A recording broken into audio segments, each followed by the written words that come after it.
Yeah, that's right, Stephen. Lauren, the mayor of Raleigh confirming that ICE will be here in Raleigh tomorrow. She also says that this is not something that RPD had been partnering with them on, and that in fact RPD does not directly involve itself with immigration enforcement. But many around the Triangle, after seeing what happened in Charlotte, are concerned about what could happen here. Just days after at least 130 people were arrested in Charlotte, ICE now making its way to the Triangle. Tonight, the mayor of Durham speaking out against the possibility of that kind of enforcement in our part of the state. We denounce any effort that promotes exclusion, incites fear, undermines human rights, and compromises safety. Durham does not operate from fear. We lead with compassion, justice, and determination. Our schools, neighborhoods, and places of employment are stronger because of the diversity of the cultures, languages, and experiences that define Durham. It all comes as some of the tactics in Charlotte are being questioned, something Governor Josh Stein called out in a statement saying, quote, "I call on federal agents to target violent criminals, not neighbors walking down the street, going to church, or putting up Christmas decorations. Stop targeting people simply going about their lives because of the color of their skin, as you are doing in Charlotte."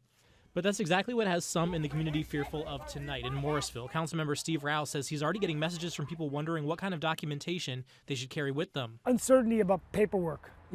What kind of paperwork should I have in my car if I'm driving? Do I need to have my immigration status? Do I need to have my, what kind of visa do I have?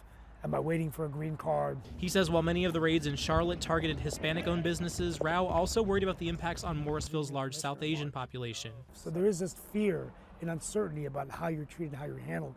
I think many Indian Americans are here legally on skilled immigration visas. There's been concerns about fees being increased to $100,000 from $5,000 for applying for those. And if there are people here illegally, whether their paperwork has transpired or whatever, these people need to know their rights. Yeah, and that is something being echoed by city and state leaders urging people to remain calm and exercise their rights as this continues to unfold. In the meantime, we've also been in touch with some of the community groups that have been on the ground in Charlotte. They say they have an online tracker for ICE sightings. They've also been training up volunteers around the state to know what to do if they see an ICE sighting in the area. But obviously something we are going to be following up closely tomorrow, Lauren. All right, Tom, thank you.